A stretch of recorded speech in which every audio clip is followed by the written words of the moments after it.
Yes. Thank you for answering my questions. My name is Joy. Hi, Joy. And it's an answer to prayer to be here. So here they are. 3 real quick questions, Okay. a little complicated. How do I know if I am saved if I have blasphemous thoughts? Should I be taking communion if I am not sure if I am saved? If I am not chosen, would I even care about being saved? Really good questions, Joy. You have a wonderful name, but sometimes it's hard to live up to, isn't it? I mean, how would you like to be named Joy and have to always be assumed to be possessing all of that? I can hear the cry of your heart, Joy. I want to make it as simple as I can. The fact that you are asking these questions is evidence of the work of God in your heart. It is evidence of your desire for Him and for salvation and to know Him. That is evident there. The fact that you would stand up in front of all of us and unbury your heart in such a sweet and honest way is evidence of the hunger of your heart to know Him, and I think that's what you're essentially saying. The way you know that you are saved is by your desire. Do you desire to know God? Yes. Do you desire that He would know you and love you? Yes. Do you desire to love Him? Yes. Do you desire to honor Him? Yes. Do you desire to obey His word? I do, but I can't do it on my own strength.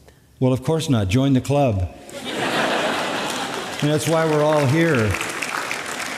This is the same with all of us. It's all of grace, isn't it? It's all of grace. The Apostle Paul in Romans 7 helps us because this is the Apostle Paul. This is the one that we would elevate as the supreme example of a Christian. And he says, he calls himself a wretched man because he says, I do what I don't want to do and I don't do what I want to do. He said, there is a principle in me that loves the law of God, but I see another principle in me warring against the principle of my mind, and it's the principle of my flesh, and it causes me to do the very opposite of the things I want to do. And he says, oh, wretched man that I am, who will deliver me from the body of this death? And that's a very interesting illustration. One of the ways that murderers were punished in the ancient world was that the victim that they had murdered was strapped to their body, and eventually the decay from the corpse would destroy them. Paul feels, even though he's a believer, that he's got the dead body of his sinful nature still tied to him. So what you're saying to me is essentially the same cry that came out of the noblest of all Christians. And that very cry is evidence of the work of God in your heart, that you desire to know God, to be loved by God, to love God, to honor God, to obey God, and that you know you can't is a statement of a genuine believer, because you recognize that you aren't everything you should be, and you are utterly dependent upon God Himself and upon the Holy Spirit. That's true of your salvation. You can't save yourself and you can't sanctify yourself. So you're where all honest Christians live. You're saying, I'm not what I want to be, but I know what I want to be. I'm not what I ought to be, but I know what I ought to be. It's about direction. It's about affection. It's about love. And we've talked about that recently when Jesus was restoring Peter. In John 21, he said 3 times, do you love me? Do you love me? Do you love me? And Peter had been caught in disobedience again. And yet he said, Lord, you know me, you know I love you. Then feed my sheep. He accepted the failing life of Peter, the tendency to be disobedient, and even maybe to have ungodly thoughts, which is just part of that remaining sin nature. But he accepted that man, and he accepts all of us if we love him, and calls on us to love him more.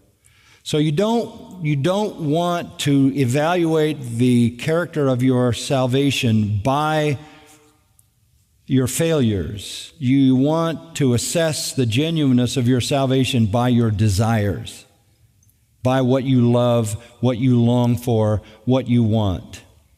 And you're here. And that says everything. This is not a place for people running from God. This is a place for people running to Him. But asking the question is important.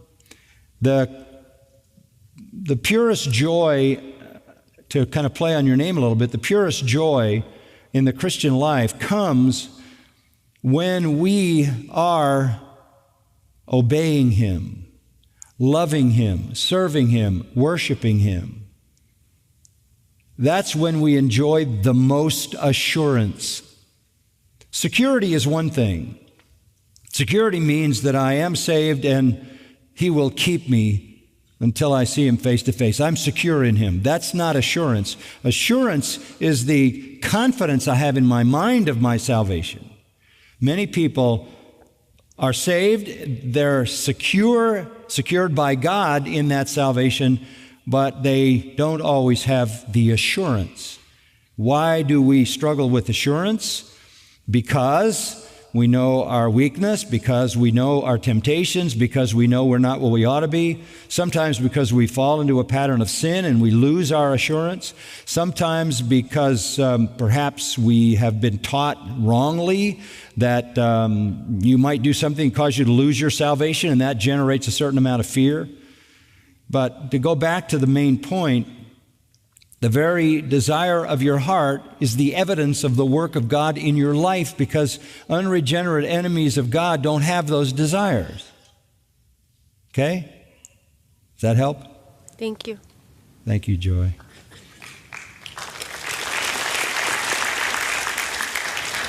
Hi, Brother John. My name's Scott.